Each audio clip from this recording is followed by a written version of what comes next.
उत्तराखंड में निकाय चुनाव को लेकर सरकार ने अधिसूचना जारी कर दी है। जारी की गई अधिसूचना में किच्छा का नाम शामिल नहीं होने के बाद तमाम कांग्रेसी चुनाव कराने की मांग को लेकर उत्तराखंड हाई कोर्ट पहुंच गए। उत्तराखंड हाई कोर्ट ने सरकार के फैसले पर रोक लगाते हुए सरकार को किच्छा में चुनाव कराने के निर्देश जारी कर दिए हैं। कोर्ट का आदेश आने के बाद कांग्रेसियों में खुशी की लहर दौड़ गई है। कांग्रेसियों ने आतिशबाजी करते हुए मिष्ठान वितरण कर खुशी का इजहार किया है। उत्तराखंड सरकार ने करीब 5 वर्ष पूर्व ग्राम पंचायत सिरौली कला को किच्छा नगर पालिका में शामिल कर दिया था। निकाय चुनाव से ठीक पहले सरकार ने सिरौली कला को नगर पालिका से अलग करने की घोषणा कर दी थी। मामला उत्तराखंड हाई कोर्ट पहुंचने के बाद न्यायालय ने सरकार के आदेश पर रोक लगाते हुए सिरौली कला को नगर पालिका में शामिल रखते हुए स्टे दे दिया। मामला कोर्ट में होने के चलते सरकार ने जारी अधिसूचना में किच्छा निकाय चुनाव पर रोक लगा दी थी। किच्छा में चुनाव कराने के पक्ष में फैसला आने के बाद दावेदारों में खुशी की लहर देखी जा रही है। इस पूरे मामले में NU खान याचिकाकर्ता किच्छा, गौरव बेहड़ विधायक प्रतिनिधि किच्छा, सुनीता कश्यप कांग्रेस नेत्री किच्छा, संतोष ठाकुर याचिकाकर्ता किच्छा, क्या कुछ कहा है आपसे? ये किच्छा क्षेत्र की जनता के लिए, वैसे तो पूरे प्रदेश के लिए ये बहुत बड़ी खबर है, लेकिन किच्छा क्षेत्र की जनता के लिए ये बहुत महत्वपूर्ण खबर है, क्योंकि किच्छा क्षेत्र की जनता को नगर पालिकाओं के चुनाव से वंचित कर दिया गया था। यहाँ का आरक्षण घोषित नहीं किया गया था। अब यहाँ का आरक्षण घोषित करने के निर्देश सरकार को दे दिए गए माननीय उच्च न्यायालय द्वारा।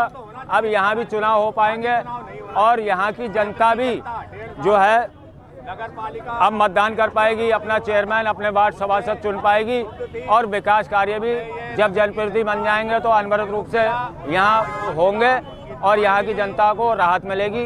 मैं सभी किच्छा वासियों को बधाई देता हूँ, शुभकामनाएं देता हूँ जो नगर पालिका क्षेत्र में रहते हैं। ये एक बहुत बड़ी जीत है, न्याय की, कानून की जीत है, संविधान की जीत है। देखिए, पिछले कुछ दिनों से आप देख रहे हैं किच्छा को लेकर बहुत चर्चा तेज थी कि किच्छा में चुनाव नहीं होंगे, सिरौली अलग कर दी जाएगी। तो उसमें कोर्ट में एक याचिका लगा रखी थी हमारे NU खान जी ने, पार्टी के हमारे वरिष्ठ कार्यकर्ता हैं, और उसमें माननीय उच्च न्यायालय ने आदेश दिया कि यथास्थिति रहेगी।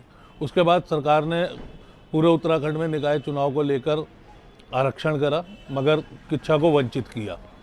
उसको लेकर भी NU खान जी द्वारा एक याचिका दोबारा लगाई जाती है, जिसमें डबल बेंच में, उच्च न्यायालय की डबल बेंच ने सीधा सरकार को निर्देश दिए कि किच्छा में भी समय पर चुनाव कराए जाएं। तो उसको लेकर कि जो एक भ्रम था कि किच्छा में चुनाव नहीं होंगे, वो आज दूर हुआ और लोगों में खुशी है। आज हमारे द्वारा चौराहे पर आतिशबाजी और मिष्ठान वितरण किया और साथ ही में मैं उच्चतम न्यायालय का दिल से आभार प्रकट करता हूँ और सत्य की जीत हुई। मामला ये है कि उत्तराखंड की समस्त नगर पालिकाओं में आरक्षित घोषित कर दिया, परंतु किच्छा सीट को वंचित रखा। हम लोग माननीय न्यायालय की शरण में गए कि किच्छा में भी चुनाव प्रक्रिया को किच्छा को भी चुनाव प्रक्रिया में शामिल किया जाए। माननीय न्यायालय ने आदेश दिया कि किच्छा को वंचित ना रखा जाए। इसमें भी 1 हफ्ते का उनको समय दिया है कि किच्छा सीट को भी आरक्षित किया जाए और इसमें चुनाव संपन्न कराया जाए। तो मैं षड्यंत्र ही कहूँगा कि उत्तराखंड की समस्त नगर पालिकाओं में चुनाव कराए जा रहे हैं और किच्छा को वंचित रखा जा रहा है। किस वजह से रखा जा रहा है? कोई षड्यंत्र होगा, इसी के तहत रखा जा रहा होगा। आप तो याचिका करता रहे ना? याचिका करता रहे। तो क्या कहना था इन लोगों का और क्या मांग रखी थी आप लोगों ने? नहीं, हमने तो, हमारे वकील साहब ने